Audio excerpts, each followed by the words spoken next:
Back when poodle skirts and jukeboxes ruled, Happy Days brought America together every week. But behind the cool of the Fonz and the smiles at Arnold's, there's a trove of bizarre tales and production twists that you won't believe happened. Here are 15 weird facts about Happy Days, counting down to the wildest of all. Number 1. Ron Howard almost quit before the finale. Let's go back to the golden glow of 1970s television, when Happy Days felt like a cozy slice of Americana every single week. Ron Howard, who brought Richie Cunningham to life with his earnest smile and signature red hair, was the original heart of the show. But as the sitcom evolved, so did Ron's ambitions. Hollywood came knocking, offering him a future as a filmmaker, while Happy Days storylines shifted focus. By 1980, rumors swirled that Ron was ready to move on, his mind set on directing even before the series' end.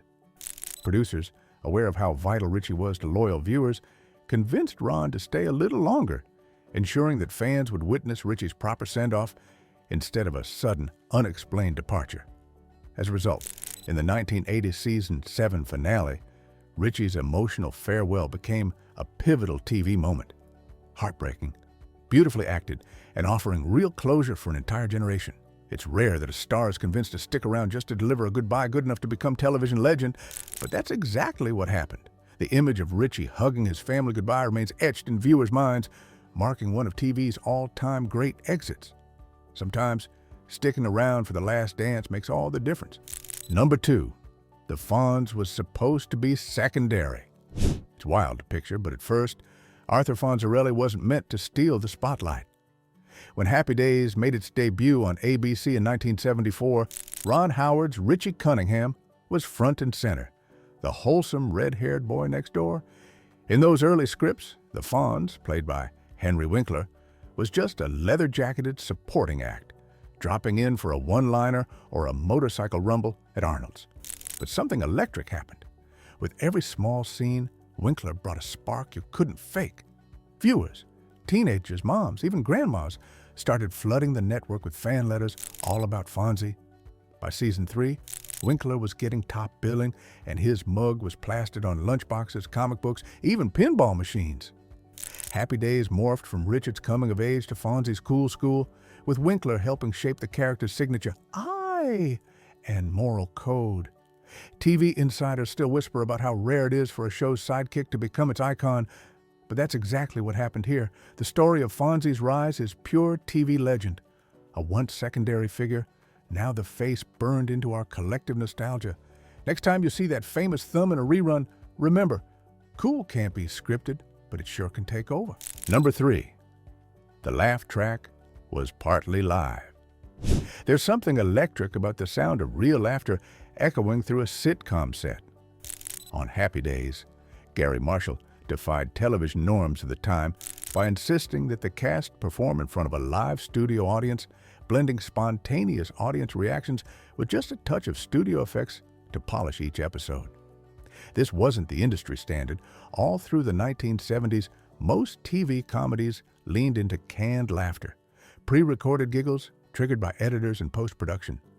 But on Happy Days, starting with its second season, the energy from the crowd watching Ron Howard, Henry Winkler, and Marion Ross became almost a character itself. Imagine sitting in the Paramount lot in 1975, feeling the excitement whenever Fonzie, leather jacket and all, snapped his fingers. Fans who attended those tapings still swear you could tell when the laughter was genuine, especially during those perfectly timed jokes and unexpected flubs. According to interviews, Gary Marshall felt that live laughter kept the cast sharp and the humor fresh, even as the show's popularity soared and script punchlines threatened to become predictable. When you catch a rerun today, listen closely. The laughter you hear is often a real echo from decades past, not just a producer's canned afterthought. The difference? It still crackles with authenticity, giving Happy Days its signature, irresistible warmth. Number 4. Gary Marshall's sister played multiple roles. There's a small screen secret hiding in plain sight. Penny Marshall, the future Laverne DeFazio, weaved through the world of Happy Days long before her own sitcom stardom. On ABC's beloved Happy Days, Penny turned up in several blink-and-you'll-miss-it bit roles throughout the mid-1970s, sometimes popping in as a ho-hum date or a quick-talking secretary, always just off the center of the Fonz's universe. These appearances were no accident.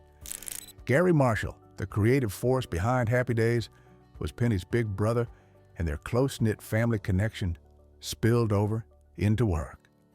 These quick cameos helped cement the interconnected magic that let characters and stars move between shows. By the time Laverne and Shirley launched as a Happy Days spinoff in 1976, Penny's face was already familiar, just tucked into the cozy, laugh-filled corners of Milwaukee's favorite hangout.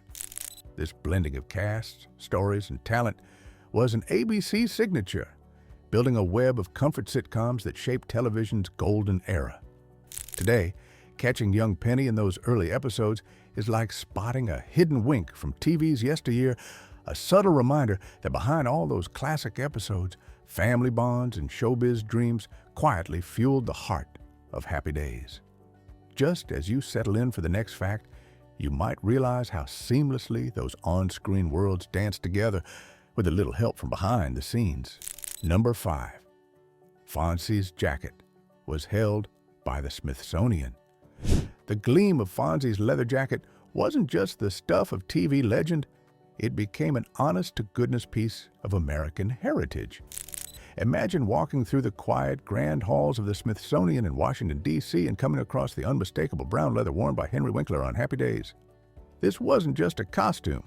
It was a symbol of cool for an entire generation, recognizable in any diner or living room from 1974 onward.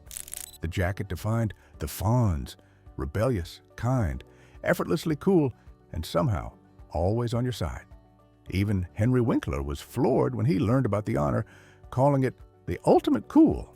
Preserved alongside presidents' hats and astronaut suits, Fonzie's jacket told a different story, one where television shaped the country's style, language, and swagger. Happy Days aired on ABC, but it made the leap from sitcom staple to historical treasure in 1980 when the Smithsonian enshrined the jacket as a pop culture artifact. Today, it stands as a reminder of when a catchphrase like, "I," needed nothing more than a snap of leather-clad fingers. From sitcom set to National Museum, Fonzie's jacket is proof that even TV wardrobes could leave a permanent mark in the country's collective memory. So next time you hear a jukebox kick on, remember, sometimes the coolest relics aren't hidden away, they're proudly on display. Let's pause for a second. Did you ever try to dress like your TV heroes or copy their catchphrases? Who was the coolest character you admired growing up? Share your memories in the comments. We'd love to hear your stories. Number 6. Richie's band was a real group. The jukebox wasn't the only thing with a real pulse at Arnold's. Richie Cunningham's band, as seen in those early seasons of Happy Days, was born straight from creator Gary Marshall's boyhood streets in Milwaukee. Marshall never forgot the tight neighborhood bands he'd watched in the 1950s, and he injected that hometown spirit into the show. But the authenticity didn't stop at the script. Before the cameras rolled, Ron Howard, Anson Williams, and Don Most actually rehearsed together, each of them gamely strumming, crooning, or drumming their way through old rock and roll standards to nail that lived-in, weekend gig feel. Still, for all the catchy covers, Ron Howard later admitted that these musical scenes silently filled him with dread. He was less Buddy Holly, more nervous neighbor. Even so, episodes like the early season one-band tryouts or those wild sock hop gigs felt real because, in those moments, the cast wasn't just playing friends. They were trying to sound and behave like friends might in a shaky basement band back when the hits of 1955 blared from every Chevy radio. That local Milwaukee color, down to borrowed slang and sweater vests, wrapped the Cunningham kids in something honest. So much of Happy Days was neat nostalgia, but this detail gave it heart and a faint, trembling note of stage fright you could almost hear. Next time you hear Blueberry Hill humming in the background, listen close. It's an echo of Marshall's own memories, bringing Richie's world to life. Number 7. Pinky Tuscadero was set for a spin-off. On the surface, Pinky Tuscadero was the kind of character you couldn't forget. all sass, pink leather, and a rebellious spirit that matched Fonzie beat for beat. Introduced during the show's fourth season in 1976, Pinky roared onto Happy Days with a promise of potential. ABC had big dreams. Pinky was to be more than a love interest. Executives saw her as spin-off gold, ready to anchor a series all her own. But television magic can be a fragile thing. Behind the scenes, Roz Kelly's bold, no-filter style ignited friction with producers who preferred their world a little more controlled. Disagreements grew, particularly over Pinky's direction and Kelly's insistence on authenticity, leading to dropped plot lines and tense creative meetings. After just 3 episodes that fall, Pinky Tuscadero vanished as quickly as she arrived. The much-hyped romance fizzled, leaving fans with one of TV's greatest unanswered questions. What would a Pinky Tuscadero show have looked like? Her absence still stands out, a reminder of how even the brightest 1970s TV dreams could fade behind closed studio doors. Every time someone hums the Happy Days theme, it's hard not to imagine Pinky out there, revving an engine, ready for a new start that never came. Number 8. Tom Bosley faked cutting hair on set. It might have looked convincing through fuzzy living room screens, but behind the scenes of Happy Days, Tom Bosley had a little secret. Despite his role as Howard Cunningham, the amiable father figure who owned a hardware store and sometimes took a seat in the town barbershop, Bosley never actually learned how to cut hair.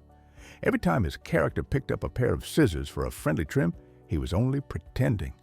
His blades were always dull, and his hands just mimed the familiar snipping movements.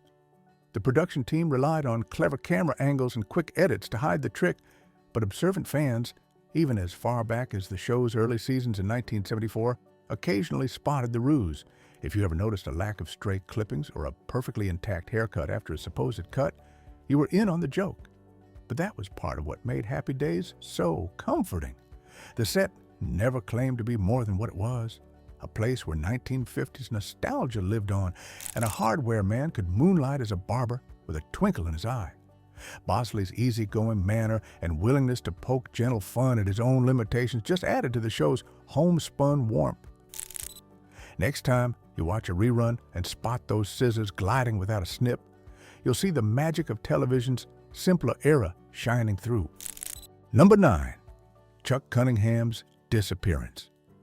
Did you ever notice how sometimes a character just vanishes as if they never existed?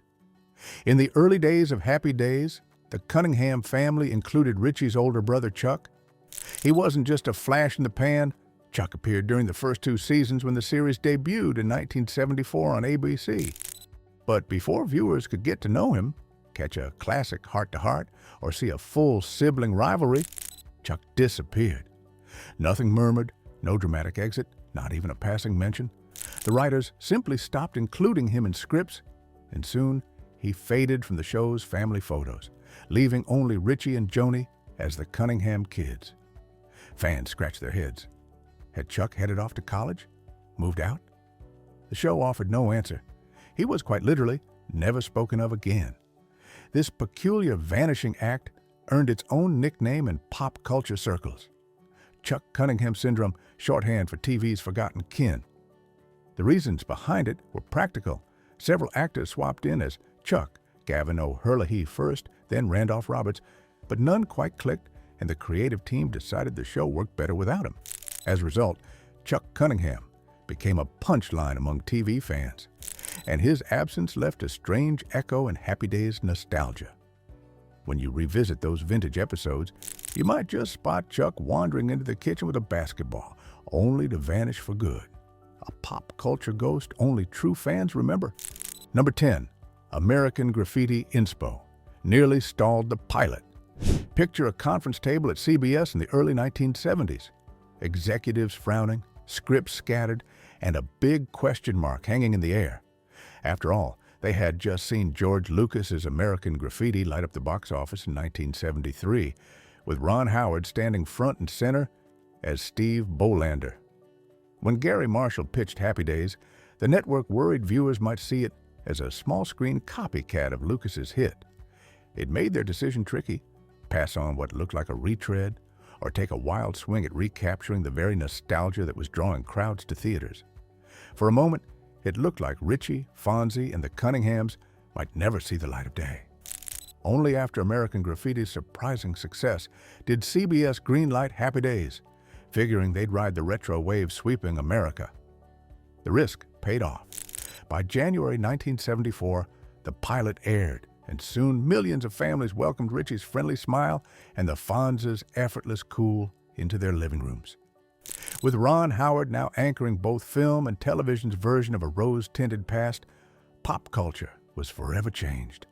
If CBS had passed, the jukebox-fueled laughter and Fonzies of your childhood might have stayed just a memory, a reminder that sometimes the biggest hits almost never happen at all.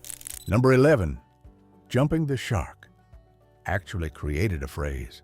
Crisp Malibu sunlight glints off Fonzie's leather jacket as he straddles a pair of water skis, ready to do the unthinkable. It's Season 5 of Happy Days, 1977, and America is glued to the TV, watching Arthur Fonzarelli, icon, rebel, heartthrob, prepare to literally jump a shark in front of a screaming crowd. Few could have guessed that this goofy, high-stakes stunt would leave behind a phrase still used today. Jump the shark was coined years later by devoted fans to signal that strange, desperate moment when a beloved TV show tries too hard and loses its spark. For Happy Days, this scene, originally meant to dazzle, became symbolic of the series crossing an invisible line. The debate still lingers in family living rooms and online forums. Was that fifth season episode really the beginning of the end, or did it just reinforce Fonzie's cool factor one last time? Even Henry Winkler, the actor beneath the shades, has acknowledged the bizarre impact of the moment. The image of Fonzie, tough as ever atop churning waves, is both ridiculous and unforgettable. That single stunt in 1977 forever stitched Jump the Shark into pop culture's lexicon. Watching now, you might sense a bittersweet shift, a golden era teetering between nostalgia and novelty. The waters were never quite as smooth after Fonzie soared over that fin, but the wake he left behind still ripples through TV history. Number 12, the iconic diner, was named for a real person. The sizzle of burgers and neon glow of Arnold's diner wasn't just Hollywood set dressing. It came straight from creator Gary Marshall's own childhood memories. Arnold's, a fixture on Happy Days from its start in 1974, earned its name as a tribute to one of Gary's close friends from his days growing up in the Bronx. It's easy to see why fans started imagining Milwaukee actually had an Arnold's. Week after week, the diner hosted Fonzie's leather jacket wisdom, teenage heart-to-hearts, and countless slices of Betty Rizzo pie. The set's checkerboard floors and endlessly chattering jukebox brought the 1950s to life, grounding the show in a place that felt real enough to visit. In truth, Arnold symbolized more than just a meeting spot. It echoed the nostalgic warmth Gary Marshall felt for his own neighborhood haunts, a love letter that reached millions across America. The show's sentimental honesty soared in part because every booth and bar stool held a touch of real-life reminiscence. As Richie, Potsy, and the gang learned about growing up under those red neon lights, viewers grabbed a milkshake and felt right at home. Next time you think back to the Happy Days crew crowding into a booth at Arnold's, remember, sometimes the best TV magic starts with a true story and a name that matters to someone behind the scenes. Number 13, Henry Winkler couldn't ride a motorcycle, leather jacket zipped, hair slicked back, and an attitude cooler than most ice creams in Milwaukee's heyday. Arthur Fonzarelli, the Fonz, defined the word cool every week on Happy Days. But here's a curveball most fans never saw coming. Henry Winkler, the man behind the iconic smirk, actually couldn't ride a motorcycle. Despite what those close-ups suggested, Winkler's experience with the classic Harley-Davidson was fraught. Battling severe dyslexia, he found coordinating the clutch and gears genuinely difficult, making every ride a nerve-shredding performance. On set, directors worked magic by framing scenes to show Winkler already mounted, effortlessly gliding to a stop, or more often, just walking the bike a few feet off camera before cutting away. You never really saw him roaring down the street because, in truth, he didn't. The Fonz's two-wheeled image was carefully crafted, more illusion than reality, yet it never stole an ounce of his iconic status. Season after season, Winkler's charisma filled the gap, proving that attitude could outshine horsepower. For millions watching on ABC, starting in January 1974, the Fonz's rebel edge was untouchable, wistfully built more on swagger than on wheelie skills. Even if the Fonz wasn't a real biker, the soft whir of a Harley idling on screen gave viewers just enough to believe. And sometimes, in the world of TV magic, that's all you really need to keep the legend alive. Number 14. Fonzie was almost called Arthur Maschiarelli. Imagine the jukebox lighting up at Arnold's drive-in and Richie cracking a nervous smile. Now picture the king of cool stepping forward, but instead of Fonzie, everyone calls him Arthur Maschiarelli. That nearly happened. When Gary Marshall first created Happy Days in 1974, he wove little personal threads into the fabric of the show, including proposing his own real surname, Maschiarelli, for the legendary greaser's full name.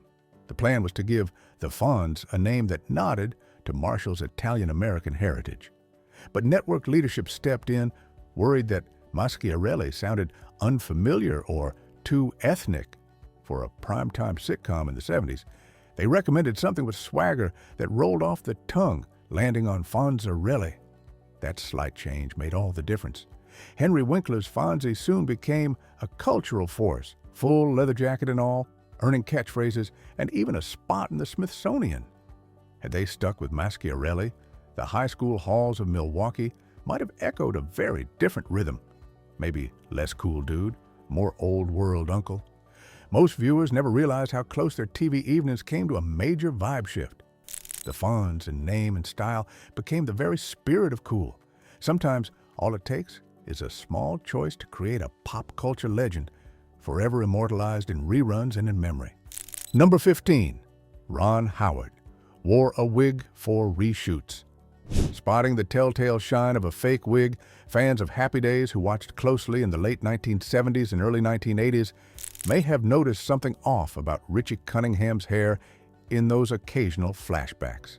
When Ron Howard returned for later seasons, reshooting scenes or appearing in memories after leaving the show in 1980, producers needed him to match the wholesome, longer-haired Richie everyone remembered from the earliest episodes. That's when the infamous wig appeared, a piece of television trickery that quickly became an open secret. Even casual viewers picked up on it, writing in to point out the too-perfect shape and awkward fit.